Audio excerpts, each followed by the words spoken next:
एक वक्त का किस्सा है। एक गांव में बिट्टू नाम का एक किसान रहता था, जिसके पास एक गधा और एक बकरी थी। उसका गधा बहुत आला नस्ल का था। उसके गोबर में ऐसा करिश्मा था, जो सूंघता उसकी बीमारी दूर हो जाती थी। बिट्टू को ये बात तब पता चली जब उसकी माँ की तबीयत अचानक खराब हो गई थी। बिट्टू भाई जल्दी अंदर चलो, अम्मी की तबीयत फिर से खराब हो गई है, वो बेहोश हो गई है। भाई क्या हुआ है अम्मी को, मुझे बताओ। पता नहीं अम्मी को क्या हुआ है। तुम क्या ये गधे का गोबर साफ कर रहे हो? हाथ धो और अंदर चलो। भाई मैं हाथ बाद में धोऊंगा, पहले अम्मी को अस्पताल लेकर चलते हैं। बिट्टू वो गोबर वाले हाथ धोए बगैर ही अंदर आ जाता है और जैसे ही वो हाथ अपनी माँ के मुंह के करीब लाता है तो उसकी माँ ठीक हो जाती है। वो दोनों ये देखकर हैरान हो जाते हैं। माँ जी आप ठीक तो हैं? क्या हो गया था आपको?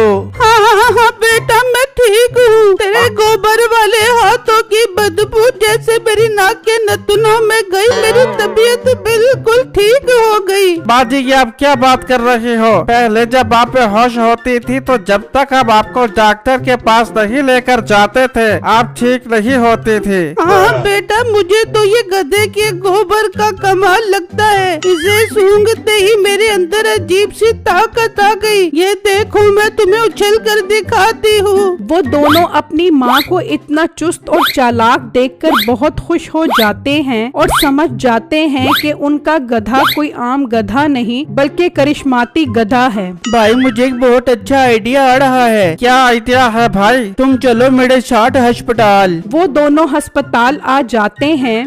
डॉक्टर साहब मेरे बेटे को बचा लो। डॉक्टर मैं तेरी मिन्नत करती हूँ, मेरे बेटे को बचा लो। ओ बेबी कहा न तेरे बेटे का कोई इलाज नहीं है, इसकी जान अब बच नहीं सकती, तुम इसे यहाँ से ले जाओ। क्यों नहीं बच सकती मेरे बेटे की जान? कोई तो इलाज होगा इसकी बीमारी का। ला इलाज है इसकी बीमारी, तुम लोग इसे ले जाओ, मेरी तरफ से जवाब है। डॉक्टर साहब दुनिया में कोई भी ऐसी बीमारी नहीं है जिसका इलाज ना हो, और इसका इलाज भी है मेरे पास। तुम्हारे पास इलाज कहाँ से आ गया? तुम कोई डॉक्टर हो? मैं डॉक्टर नहीं हूँ, लेकिन इसका इलाज कर सकता हूँ। भाई जाओ और घर से मेरे गधे का गोबर लेकर आओ। उनका भाई जाता है और घर से उस गधे का गोबर लेकर आता है और जब वो गोबर उसको सुंघाते हैं तो वो लड़का बिल्कुल ठीक हो जाता है। हाय मेरा बेटा ठीक हो गया, ये तो मौजज़ा हो गया। मेरा बेटा ठीक हो गया, तुम दोनों का बहुत बहुत शुक्रिया। डॉक्टर भी ये मंजर देखकर हैरान परेशान हो जाता है और बिट्टू से उस गधे को बेचने का मुतालबा करता है, लेकिन बिट्टू उसको साफ इनकार कर देता है। वो डॉक्टर ये बात जाकर दूसरे गांव के जमींदार को बताता है। उसे भी ये खबर सुनकर बहुत हैरानी होती है।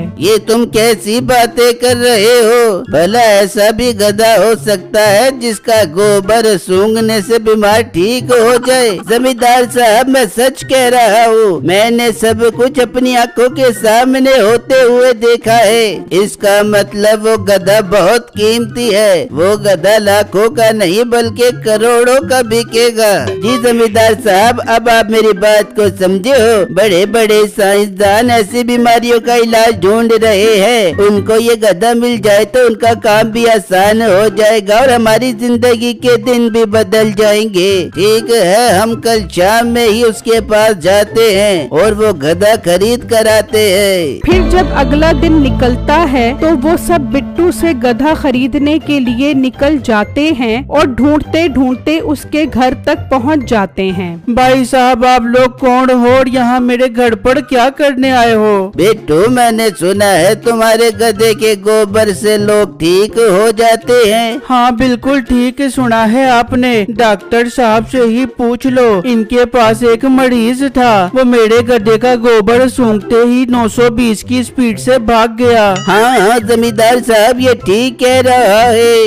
बिट्टू, हम तुमसे ये गधा 10 लाख रुपए का खरीदने के लिए आए हैं। मुंशी से 10 लाख रुपए दो और ये गधा खोल कर ले चलो।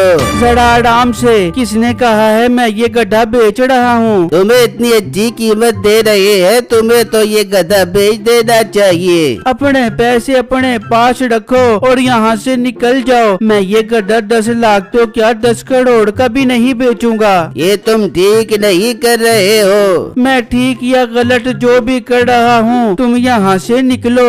जमींदार को ये बात सुनकर बहुत गुस्सा आता है और वो सब वापस आ जाते हैं। मालिक, अगर घी सीधी उंगली से ना निकले तो उंगली टेढ़ी करनी पड़ती है। वो गधा नहीं बेच रहा है तो ना बेचे, मैं वो गधा उठा कर आ जाता हूँ। हाँ, मीठे करोड़ों की चीज तो मैं ऐसे नहीं छोड़ूंगा। तू आज रात को ही जा और वो गधा लेकर आ जा। और हाँ, एक घंटी लेता जाई और उस गधे की गर्दन में बांध दी ताकि तुझे आवाज आती रहे और वो गधा खैर खैरियत से यहाँ पहुँच जाए। ठीक है मालिक, मैं ऐसा ही करता हूँ। फिर जब रात होती है तो मीठा घंटी लेकर निकलता है और जंगल से होता हुआ बिट्टू के घर पहुंच जाता है। उस वक्त उस गधे के पास कोई नहीं होता। वाह, मौका बहुत अच्छा है। इसका गधा भी ले जाता हूँ और ये बकरी भी ले जाता हूँ। मीठा उसका गधा और बकरी खोल कर ले जाता है। कुछ देर ही गुजरती है तो बिट्टू का भाई आता है। वो बकरी और गधा वहाँ से गायब देखकर परेशान हो जाता है और भागा भागा बिट्टू के पास आता है। भाई गजब हो गया, अपना गधा और बकरी दोनों चोरी हो गए। ये तुम क्या कह रहे हो? मैं सच कह रहा हूँ, ये जरूर वही जमींदार चोरी करके लेकर गया होगा जो आज हमसे खरीदने आया था।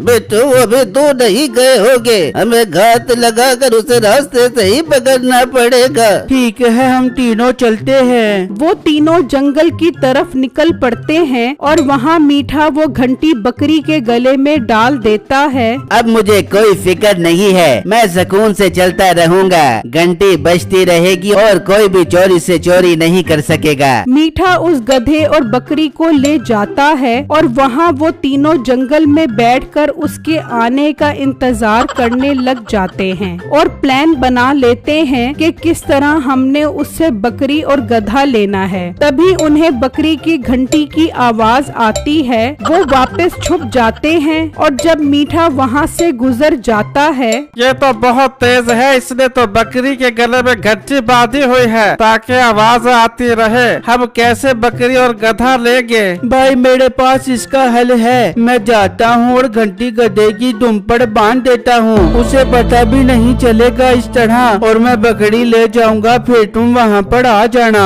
ठीक है भाई, मैं ऐसा ही करूँगा। फिर बिट्टू चुपके से आता है और बकरी की घंटी खोलकर गधे की दुम पर बांध देता है और बकरी लेकर चला जाता है। मीठे को पता ही नहीं लगता कि बिट्टू बकरी ले गया है। अरे यार, मालिक ने क्या मस्त आइडिया दिया था घंटी का। मुझे तो पीछे भी मुड़कर देखने की जरूरत नहीं है। घंटी बज रही है और मैं इस घंटी की ताप पर अपनी मंजिल की तरफ चल रहा हूँ। फिर अचानक मीठा मुड़कर देख ही लेता है, बकरी वहाँ नहीं होती। मीठा परेशान हो जाता है। हाय धत तेरे की, ये तो बकरी को लेकर चला गया और घंटी इस गधे की दुम पर बांध दी। भाई, चोर तो मुझसे भी ज्यादा सियाना निकला, पर मैं छोड़ूंगा नहीं। अपनी बकरी तो वापस लेकर ही रहूंगा। तभी बिट्टू का भाई वहाँ आ जाता है। क्या हुआ भाई साहब, आप कुछ परेशान लग रहे हो? भाई साहब, कोई बेगैरत चोर मेरी बकरी चोरी करके ले गया है। अच्छा भला मैं इतना महंगा गधा और बकरी खरीद कर अपने मालिक के पास लेकर जा रहा था। भाई साहब, मैंने अभी देखा है, एक लड़का एक बकरी लेकर जा रहा था।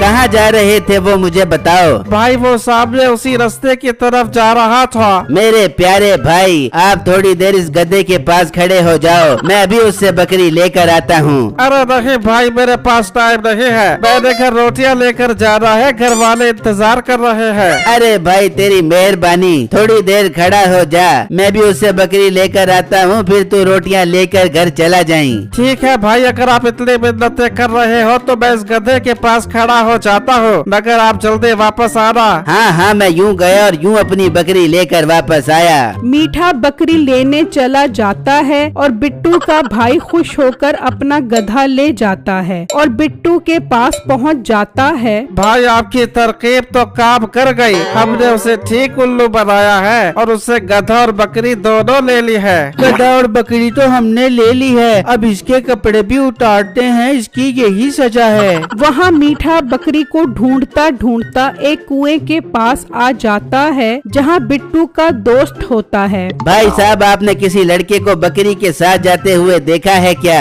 हाँ देखा है, मगर तुमने क्या करना है? भाई साहब, वो लड़का मेरी बकरी चोरी करके ले गया है, मुझे बताओ वो लड़का कहाँ गया था? अरे भाई, वो लड़का उस बकरी को इस कुएं में फेंक कर चला गया है। क्या इस कुएं में फेंक गया? उसकी ये हिम्मत कि वो मेरी बकरी को कुएं में फेंके। मैं अभी कुएं में जाता हूँ, अपनी बकरी निकाल कर आता हूँ। मीठा अपने कपड़े उतार देता है। भाई साहब, आप मेरे कपड़ों का ख्याल रखना, मैं अभी कुएं से बकरी निकाल कर लेकर आता हूँ। ठीक है भाई, आप जाओ, मैं आपके कपड़ों की हिफाजत करता हूँ। मीठा कुएं में आ जाता है, लेकिन वहाँ बकरी कहाँ से आई और ऊपर बिट्टू का दोस्त उसके कपड़े भी उठाकर ले जाता है। और जब वो बाहर आता है तो देखता है कि उसके कपड़े नहीं पड़े। अरे धत तेरे की, ये तो मेरे कपड़े भी ले गया। और तुझे खुदा पूछे, मेरे कपड़े पहनकर तूने कौन सी मॉडलिंग करनी है? मीठा उसी गधे वाली जगह पर आता है तो वहाँ गधा मौजूद नहीं होता।